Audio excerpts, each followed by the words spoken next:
Muy buenos días a todos. Gracias por compartir con nosotros este día, esta semana tan agitada, tan especial. Así que vamos a ir a las cosas, como decía Ortega, rápidamente. Quiero que escuchemos juntos a nuestros 4 expositores de esta mañana. Vamos a hablar desde distintos enfoques. ¿Cuáles son los desafíos de la calidad institucional en la justicia, para las empresas, para la nación, para la sociedad también? A medida que vaya presentando a nuestros invitados, a nuestros expositores, vamos a ir desarrollando, abriendo estos pequeños paquetes diferentes. Trataremos de que se luzcan todo lo que saben y todo lo que merecen. Vamos a comenzar escuchándola a Brenda. Yo le voy a hacer una pregunta a cada uno, un poco como disparador, una pregunta general para que vayan exponiendo y según el tiempo que vayamos teniendo, porque no nos vamos a extender más de lo que tenemos, el programa es muy ajustado, iremos haciendo alguna otra pregunta para ajustar también y para profundizar algunos de los temas generales. Lo que queríamos saber, Brenda, o que nos cuentes un poco, hay mucha fantasma y mucha leyenda respecto a lo que implica la seguridad jurídica para las empresas, para el desarrollo o la concreción de las inversiones, sobre todo de empresas que tienen sus casas matrices en el exterior y que ven a la Argentina de lejos, para ser prudente. ¿Cuáles son las cuestiones, las preguntas y los temas a los cuales vos o todos los colegas que por ahí están hoy también con nosotros tienen que responder ante esas preguntas o esas inquietudes? ¿Coinciden con lo que contamos los periodistas, por ejemplo, o no tanto? Sí, hola Claudio. La verdad es que sí coincide, ¿no? Hoy estamos hablando de institucionalidad y cuando uno habla de institucionalidad parece un concepto un poco etéreo, ¿no? Como difícil de bajar a la tierra. Y la verdad es que tiene un impacto directo en la vida diaria de todos nosotros. En el caso puntual mío de las empresas, tiene un impacto directo en la decisión de inversión. Porque cuando hablas de calidad institucional, hablas de seguridad jurídica, hablas de leyes no solo razonables, sino que sean previsibles y que después sean aplicadas de forma congruente y consistente por la justicia. Hablas de que las condiciones de competencia sean parejas. Entonces, en un mercado como el argentino, la verdad es que si bien hemos avanzado en un montón de aspectos, nos quedan muchísimos por avanzar. Y eso tiene que ver con cómo vamos a construir los caminos del crecimiento, ¿no? Que es un poco el lema que nos propone toda la semana del management. La verdad es que cuando vos lo bajas a la tierra, encontrás que un país en el que la gran, no mayoría, pero una parte muy sustancial de la economía funciona en la informalidad, eso significa que no tenemos calidad institucional para poner a todos en una cancha pareja con las mismas reglas de juego, ¿no? Entonces, la empresa que funciona en el marco formal termina pagando costos impositivos y laborales altísimos que asfixian un negocio porque de alguna forma tenés que subvencionar lo que no aporta la otra parte, ¿no? Porque el Estado de alguna forma los recursos los necesita. Entonces, es un círculo muy vicioso donde eso te va trayendo consecuencias y te impacta directamente en el negocio. La inseguridad jurídica, los fallos disparatados que muchas veces tenemos, la falta de fallos directamente en casos como podemos hablar de corrupción, donde los contás con los dedos de la mano las sentencias que tenés. Entonces, todas esas circunstancias que reflejan en la vida diaria lo que es la baja calidad institucional, tienen un impacto directo en la decisión de inversión, porque Claudio, yo te puedo contar en mi experiencia personal en las compañías multinacionales, pero la verdad es que hoy cualquier inversor ya está globalizado. O sea, la compañía multinacional claramente, cuando vos estás en una sucursal local y llevas un pedido de inversión a tu matriz, vos presentas un proyecto y te van a pedir una serie de cosas, pero básicamente un inversor lo que quiere es cuál es la previsibilidad y el retorno de mi inversión en el largo plazo. No son inversiones de acá a 2 días. Esto no es pongo plata, saco plata, ¿no? Y cuando vos vas a una casa matriz con negocios multinacionales, competís con todos los demás países que también están presentando proyectos y compitiendo por esa plata que es limitada. Entonces, cuando operás en estas condiciones de mercado, se hace más difícil autorizar inversiones. Entonces, sí, a lo que vos me preguntás, sí, las preguntas giran en torno a eso. Y más todavía lo que yo te decía es esto de Hoy en una casa matriz eso se ve muy fácil en una multinacional, pero hoy cualquier inversor local tiene la posibilidad También, de poner sí. su plata en otro lado. La verdad es que el mundo tan globalizado en el que vivimos hoy hace que un inversor, un emprendedor local, si tiene un capital o acceso a un capital, puede elegir armar un negocio acá, pensando en el futuro, o puede elegir poner la plata en departamentos en Miami, con una facilidad que hace 15 años no tenía al alcance de la mano todos. Entonces, la realidad es que este debate de la institucionalidad, como decía al principio, que parece un poquito etéreo y un poquito abstracto, es súper tangible y tiene un impacto directo, absolutamente directo, en la vida diaria y en la generación de inversiones y por lo tanto en la generación de empleo, que la verdad es que como país necesitamos y mucho.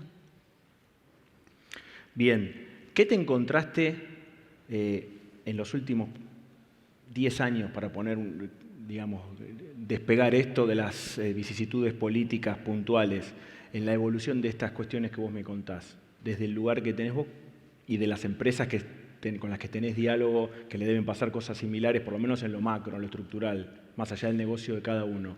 ¿Qué ocurrió con estas demandas de las casas matrices o estas preguntas? Y yo creo que la verdad es que vos tenés razón que hay que tratar de despegarnos del momento político. Justo hoy es un día políticamente muy movido. Las últimas semanas post-paso han sido muy movidas para todos. Pero la verdad que lo que yo veo es cautela por parte del inversor. Creo que vivió una época en la administración del gobierno anterior en muchos aspectos muy complicada de administrar para muchas empresas con reglas de proceso, de compliance, etcétera, que tal vez te encontrabas con situaciones que se manejaban mucho más informalmente, como por poner un ejemplo puntual, cómo se autorizaban las importaciones. Veo que es un inversor que, sobre todo cuando hablas de inversiones a largo plazo, que no son inversiones que se levantan de un día para el otro o que no es gratis irse del país de un día para el otro, empezaron a ver que ciertas cosas cambiaban, ciertas cosas para bien, ciertas cosas no, ciertas cosas eran grandes expectativas que fueron frustradas, otras se pudo avanzar. Y la verdad es que lo que yo veo, si tengo que denominar un factor común, es cautela. Es cautela y es ver, bueno, este es un país que tiene un gran potencial. Somos un PBI enorme dentro de Latinoamérica, o sea, no dejamos de tener un lugar muy relevante. Es un mercado atractivo para el inversor. Eso sigue estando. Siendo, yo creo que eso sigue estando. Y creo que el inversor de afuera sigue diciendo, bueno, pero a ver, ¿van a estar a la altura de lo que necesitamos ver? ¿Van a ser un mercado lo suficientemente previsible para invertir a largo plazo? Lo que yo veo durante los últimos años es un mercado al que queremos apostar, que está en nuestras prioridades estratégicas, y no te hablo de mi empresa, te hablo de muchas, de hablar con muchos colegas. Dentro de Latinoamérica es un mercado muy relevante, muy grande y muy relevante. Y cierta desconfianza y cautela. Es, bueno, a ver cuándo se terminan de ordenar para que este país realmente funcione y sea previsible. Creo que tiene un potencial enorme, que si logramos destrabarlo, realmente vamos a crecer mucho, pero tenemos mucho trabajo por hacer. Te hago la última breve, pensando siempre en tu experiencia, en la de personas o empresas, firmas que están en situaciones similares a las que te toca vivir a vos. Cuando ocurren estos momentos de incertidumbre, que los tenemos todo el tiempo, no hay gobierno que no atraviese 2 o 3 por lo menos en el lapso que le toca administrar. Los inversores, las casas matrices, ¿solamente ven esa escena o se revive una vieja historia? O sea, donde cada administrador, en este caso el gobierno que entre ahora, sea cual fuera, o que continúe, digamos, ¿va a poder presentarse como una persona que nace desde cero o siempre estás también de alguna forma representando todas las demás cosas que ocurrieron en los últimos 20, 30, 40, 50 años? ¿Cómo ves eso? Si, bueno, acá hay una persona que le creemos, en este caso, bueno, Mauricio Macri, Alberto Fernández, Roberto Lavagna, etcétera, o sea quien fuere, también carga con 50 años o 40 años de historia de inestabilidad. Yo creo que es una combinación de los dos. Creo que puede haber mucha fe y mucha convicción en un proyecto o en otro, pero cuando se ve de afuera, cuando lo ven desde otro país, la verdad es que ven un país. Ven un país con una continuidad y con una historia que va siendo así, pero va siendo así hace muchos años. Entonces creo que cualquier gobierno de cualquier color político que llega trae una herencia. Y trae una herencia como país que ese es el gran trabajo que tenemos que hacer como país, yo creo, ¿no? Porque de vuelta, o sea, podemos creer más en un candidato o en otro, podemos creer que el candidato que viene va a ser algo igual al pasado o no, porque personalmente pareciera diferente o no, pero más allá de eso, la verdad es que se tienen que dar un montón de circunstancias, más allá de la convicción del candidato, para generar cambios estructurales que son los que necesitamos. Entonces yo creo que parte de esto que yo te decía antes, de yo veo una cautela consistentemente en los últimos 10 años, tiene que ver con eso, con que con una administración y con otra, el inversor de largo plazo, en el caso en el que yo trabajo, es una empresa que invierte y los proyectos de inversión se miden a 20, 30 años. O sea, y la decisión de estar o no estar en un país va más allá de una administración de 4 años. Pero lo que sí miran es la historia del país, es la proyección del país. Y como yo te decía, el mercado es atractivo. Objetivamente es un mercado atractivo, interesante, que muchas empresas quisieran poder potenciar. Pero cuando ves las condiciones de baja calidad institucional, es donde empieza la cautela. Entonces creo que hay proyectos políticos que pueden resultar más o menos atractivos según la expectativa de cada compañía, pero ninguno corre como decirte, con ficha limpia de Claro. Ahora para adelante es todo distinto, porque la verdad es que no es realista eso. La verdad es que la herencia está y tenés que jugar con esa situación. Qué bueno que lo escuchen también los protagonistas, ¿no? De esto, todos. Muchas gracias, Brenda. Bueno, seguimos hablando todo el tiempo de cómo funciona la justicia, qué es lo que hace, qué es lo que no hace, cómo lo hace, si mantiene cierta coherencia interna, un poco lo que decía Brenda en su desempeño, en sus sentencias, en su jurisprudencia, o hay ciertos ruidos. Tenemos la suerte, y le agradecemos mucho a Luis Ducastela, que está acá con nosotros, que es defensor general adjunto de la ciudad y que tiene una experiencia vasta desde lo institucional. Entonces, Luis, contanos cómo se ve desde adentro en lo que te toca a vos y en la experiencia que tenés. En el caso de Brenda te digo lo mismo, desde la cosa personal y desde como representante del mundo judicial entre nosotros, por lo menos hoy. Bueno, sí. En principio, la calidad institucional no sería de la justicia, sino del Poder Judicial, ¿no? Acá hay una... Claro, correcto. Es decir, muy bien. El resultado es la justicia, ¿no? Lo que se espera del Poder Judicial es justicia. Pero se trata de un poder que tiene, que realiza actos de gobierno. Esto está reconocido por la Corte Interamericana, la Corte nuestra en el caso Giroldi. Las sentencias son actos de gobierno y están sujetos al control de los actos de gobierno. Sin embargo, a pesar de que uno de los elementos más importantes, digamos, y más frecuentes en la discusión política, económica y social es la transparencia, el Poder Judicial se presenta opaco. De hecho, tenemos 24 poderes judiciales y un Poder Judicial federal, ¿no? No tenemos solo un Poder Judicial. Y la Corte no gobierna y disciplina a todos los poderes judiciales. Esto lo sabe cualquiera de los operadores que está acá, que es abogado. Entonces, esta opacidad del Poder Judicial, esta falta de transparencia, es algo que los otros poderes, mal o bien, han empezado a trabajar y han empezado a cambiar. Sin embargo, cuando se habló de una modernización, eficiencia en la justicia y una transparencia, se habló, para mí, desde algo muy externo, y perdón, ¿no? Digamos, quizás sea duro decir, de algo más cosmético que el fondo de la cuestión de la transparencia de la justicia y la eficiencia de la justicia. Si se habla de acceso a la justicia, hablamos de más ventanillas, ampliar horario, pero no, en realidad tampoco le estamos garantizando a todos los ciudadanos, sea de la condición que sea, y sobre todo los más vulnerables, un adecuado acceso, distancias, horarios, normas de seguridad en los edificios, ausencia de salas de espera, mesas de entradas pequeñas, trámites burocráticos que no se entienden, la necesidad de contar con un abogado sí o sí y la escasez de los servicios gratuitos de abogados. Todo esto limita el acceso a justicia. Pero cuando yo hablo de acceso a justicia y no a la justicia, estoy hablando de la posibilidad de obtener una resolución judicial justa, ¿no? Digamos, una decisión entre partes en un tiempo oportuno. Y esto no se da, los trámites son lentísimos. Se lo voy a graficar. Si nosotros tomásemos un mapa de la Ciudad de Buenos Aires, Poder Judicial al que pertenezco, y quisiera mostrar, digamos, en ese mapa dónde está el acceso a justicia, con la punta, de 1 metro por 1 metro el mapa, con la punta del dedo índice lo tapo. Es decir, la zona de tribunales, la plaza de tribunales, digamos, tenemos excepciones, ¿no? Como Doropí, lo que sea, pero realmente no hicimos unos cambios en este punto dentro del Poder Judicial, de lo que me hago cargo.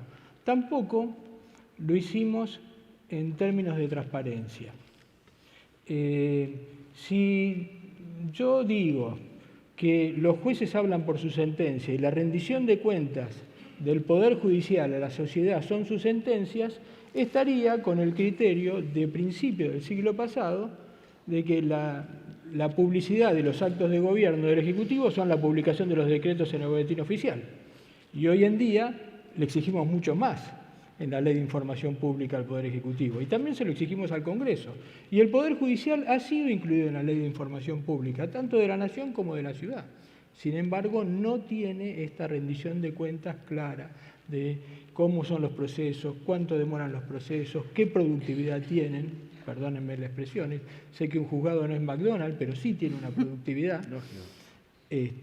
Cada uno de los unidades, juzgados, fiscalías, aún defensorías, que es lo que dependen de mí, ¿no es cierto?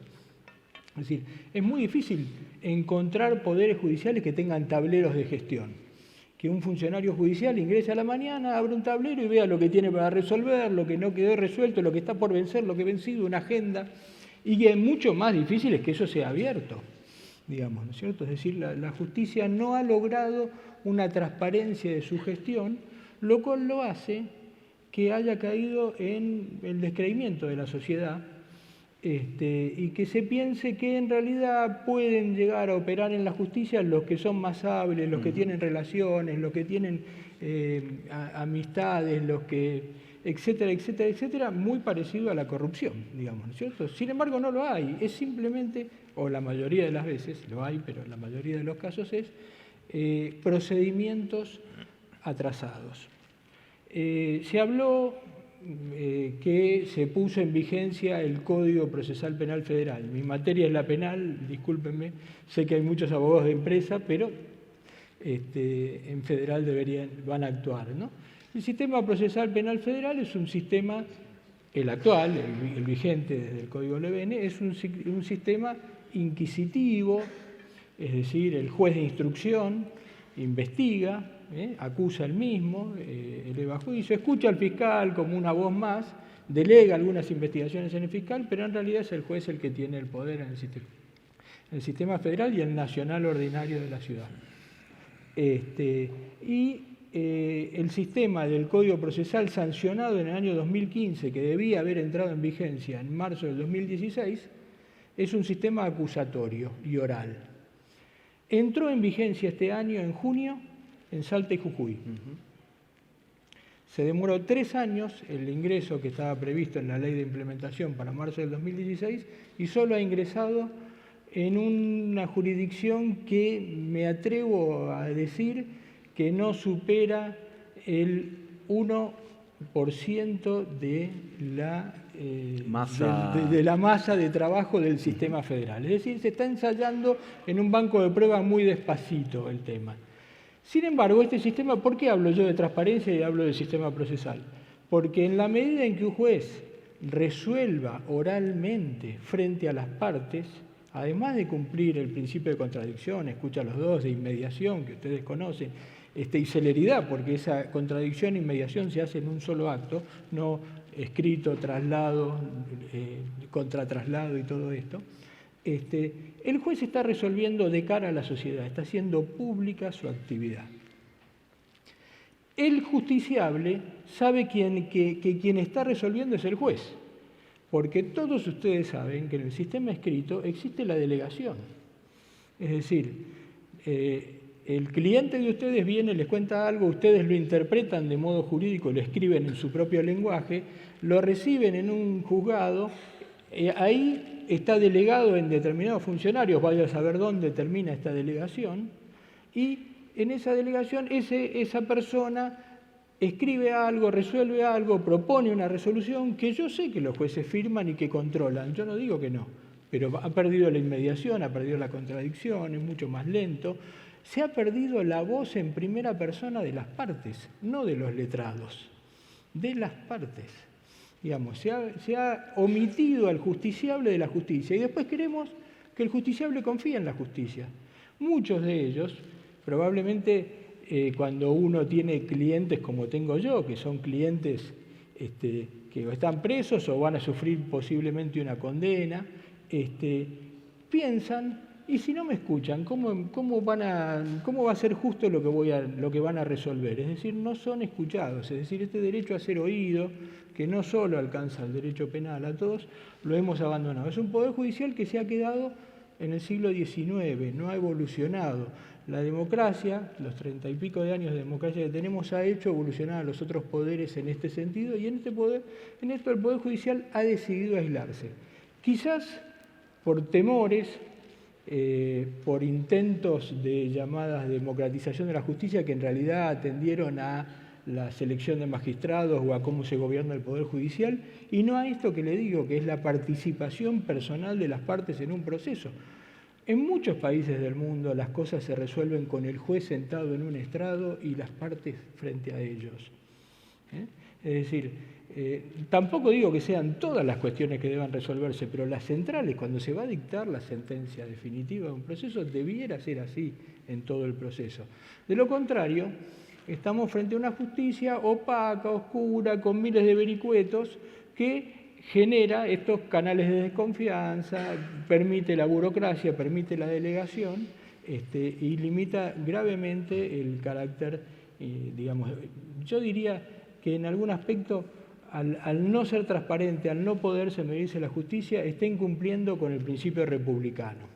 Es decir, de mostrar la publicidad de sus actos de gobierno, de mostrarse frente a la sociedad como un poder que lo es, igual que el Ejecutivo y el Legislativo. Recién escuchábamos el tema de la OCDE, que también propendía una justicia eficiente y transparente. Bueno, no existe, esto no se ha modificado. Lo que se ha hecho es simplemente expresarse, se han abierto bases de datos sobre imputados, sobre capturas, sobre reincidencias, sobre determinados datos de la sociedad, pero no hay realmente la posibilidad de un control ciudadano sobre la justicia.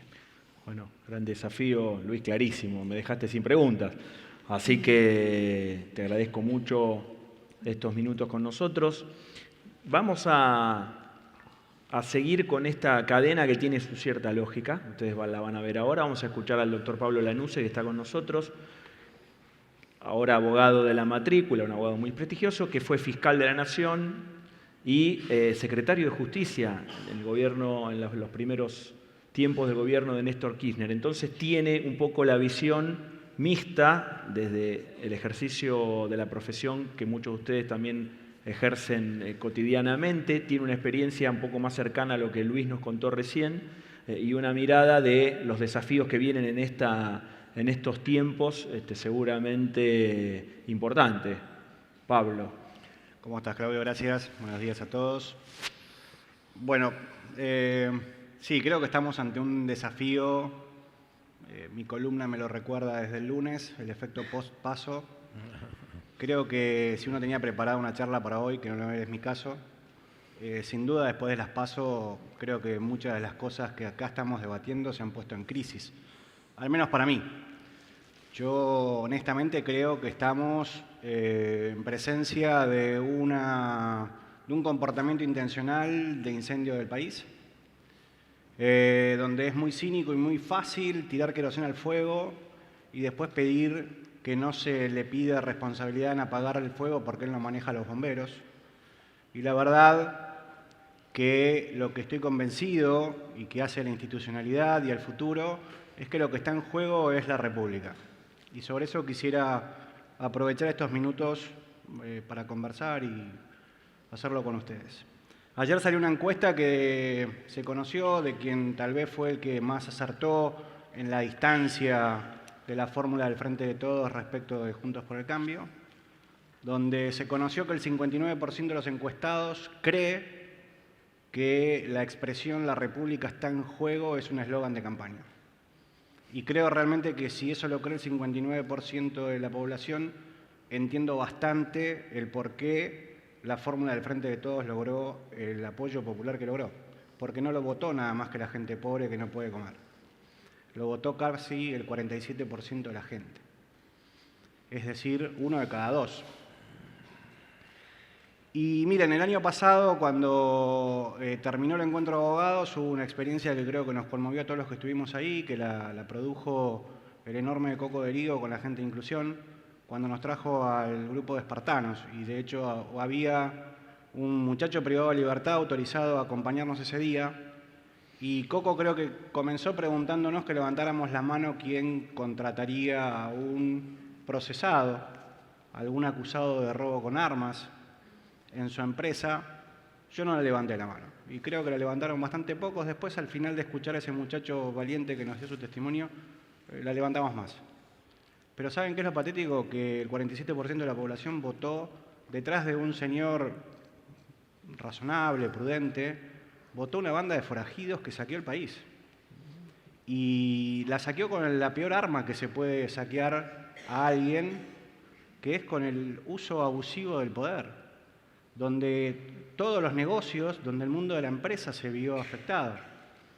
Entonces, tenemos que analizar, me parece, con mucha prudencia varias de las manifestaciones que estamos escuchando, porque si se consuma en el voto popular de octubre lo que parece ser una tendencia, tenemos que estar preparándonos, como seguro nos ocurrirá a muchos de los colegas que acá estamos presentes y que nos consultan desde el mundo empresario, qué puede venir.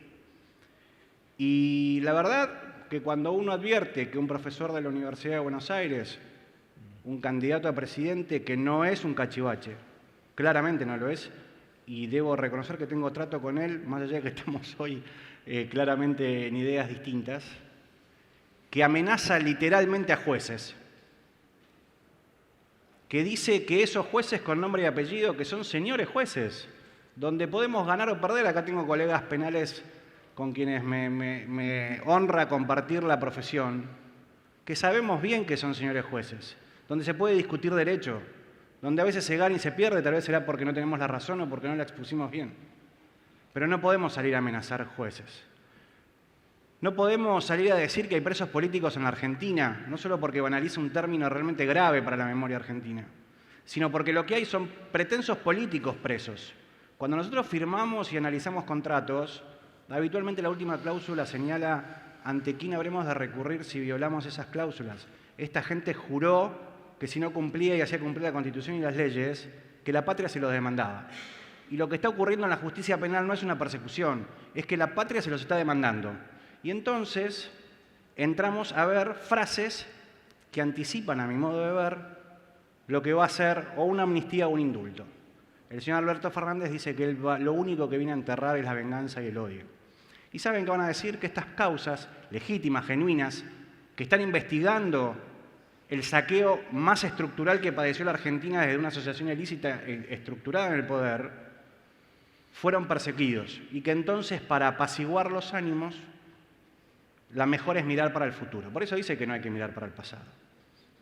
Y entonces tenemos a la candidata a vicepresidente, a quien la sacan de gira como gran bestseller para presentar su obra, que no necesito leerla para saber que no debe tener nada de sincera y seguro debe tener todo de mente, que sale a hablar diciendo que tenemos que lograr un nuevo pacto social.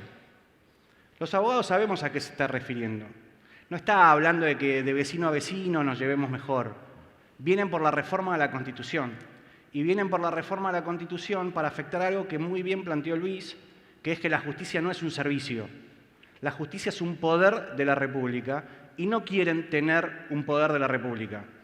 Porque ya nos lo dijeron, lo dijo bien Alfredo Leuco al comienzo del día, que eran jueces militantes, jueces de los nuestros, que se aguanten con su espalda a nosotros. Así lo dijo el intendente de Urañona, que ya me creyó en su momento cuando yo repetí lo que él dijo acá, se acordarán también en un encuentro, que el hombre elegido por el voto popular no puede estar sometido al control de ninguna de las instituciones de la República. Me querelló por injurias porque dijo que le afectaba su carrera política. Se la desestimaron, pero bueno. A ver, en este escenario yo creo que nos tenemos que preguntar hacia dónde quieren ir. Y lo que quieren son jueces militantes. Por eso tal vez no ratifican que Venezuela es una dictadura y que las instituciones funcionan. Porque es el espejo en el que se miran. Y es el espejo a donde nos quieren llevar. Miren.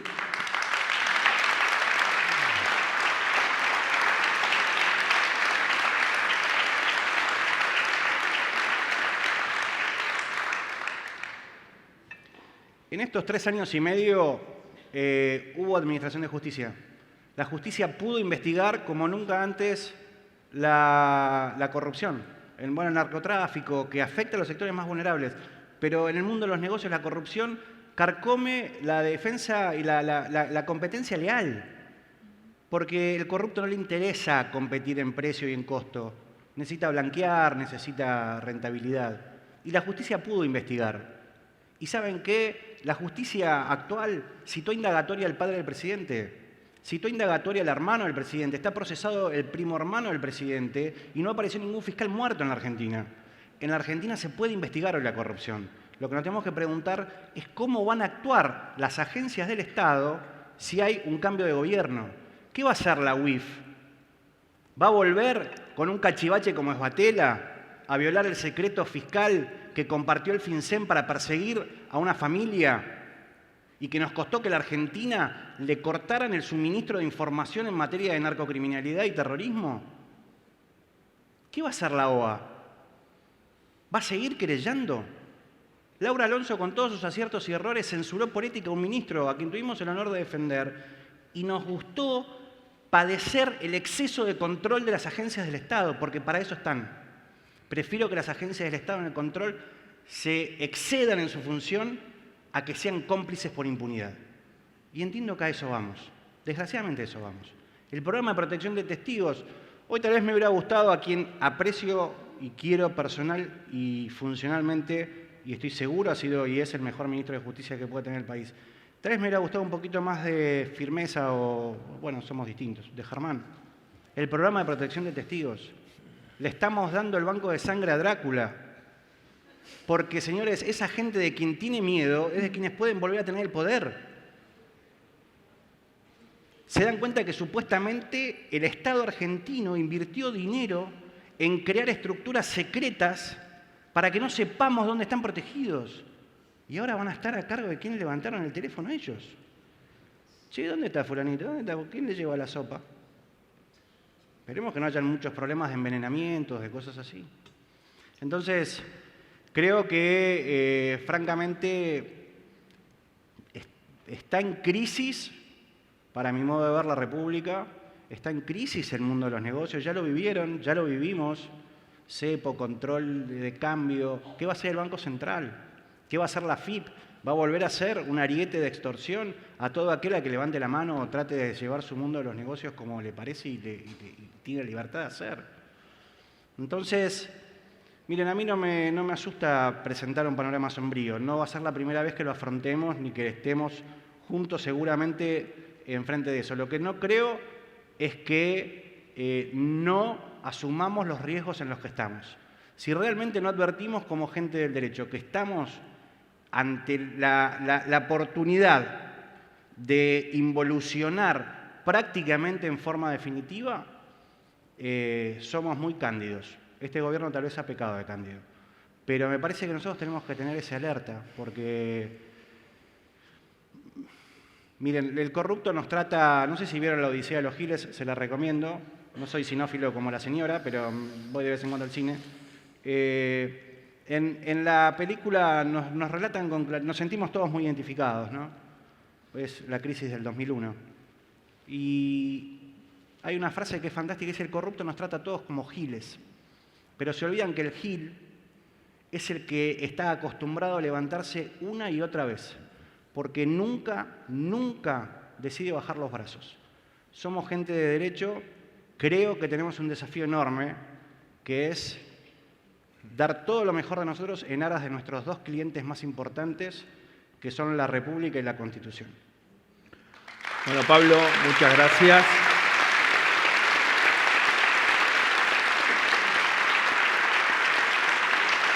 Muchas gracias. Bueno, una intervención vibrante a las que nos tenés acostumbrados. Esperemos que todos tomemos las responsabilidades que tenemos que tomar y que Dios y la patria nos traten y la tratemos un poco mejor de lo que lo hicimos durante tantas décadas, ¿no? Y en eso estaremos. Quiero que escuchemos ahora al doctor Máximo Funrush, titular del Colegio de Abogados de la Ciudad de Buenos Aires, que fue una institución clave también en los últimos años, pero tomemos la última década para atravesar distintos gobiernos y distintos momentos económicos también, justamente llevando adelante temas puntuales en la mejora y en la advertencia de los desafíos a la institucionalidad. Máximo, cerramos con vos, pero bueno, ya te imaginás que nos corre el león, así que apelo a tu experiencia en estos resúmenes. Ya igual Pablo ha ahondado en muchas de las cosas que yo podía llegar a decir con gran solvencia. Yo diría que primero para empezar, para que tengamos desde el punto de vista empresario, ya no de un tema ciudadano, presente cuál es la importancia de la justicia, porque todos ustedes saben que cuando uno viene, un empresario de afuera que quiere tender a hacer una inversión en Argentina, hay dos preguntas que las hacen siempre y que generalmente son las primeras. Una, si pueden repatriar utilidades, y la segunda es qué pasa si el gobierno toma una decisión arbitraria, voy a un juez y qué resuelve. Eso es la justicia. Entonces, es un determinante para las inversiones fundamental. O sea, no, excede lo que es, diga uno, no, mira, yo soy fanático de las instituciones. Véanlo desde un punto de vista egoísta, profesional, ¿no es cierto?, empresarial, la importancia de la justicia. ¿Qué hicimos? Ahora, breve panorama. ¿Qué hacemos del Colegio de Abogados? ¿Qué hemos hecho del Colegio de Abogados de la Ciudad? Me tocó ser además presidente del colegio durante el gobierno anterior, o sea que conozco de cerca qué avances hubo en el campo de las instituciones y en el campo preciso del Poder Judicial. Y allí hay básicamente, más allá de otras cosas, porque presiones, ahora se habla de que este gobierno presiona a los jueces, y la verdad que antes se los presionaba por micrófono, desde un atril y la más alta autoridad del país. O sea que tampoco, ¿no es cierto?, cambiemos las cosas del lugar. Pero cosas concretas que se hicieron. Se reformó la ley del Consejo de la Magistratura para desbalancearlo y darle mayor poder político a uno de los estamentos, que era precisamente el sector de la política, con lo cual se desbalanceó el Consejo.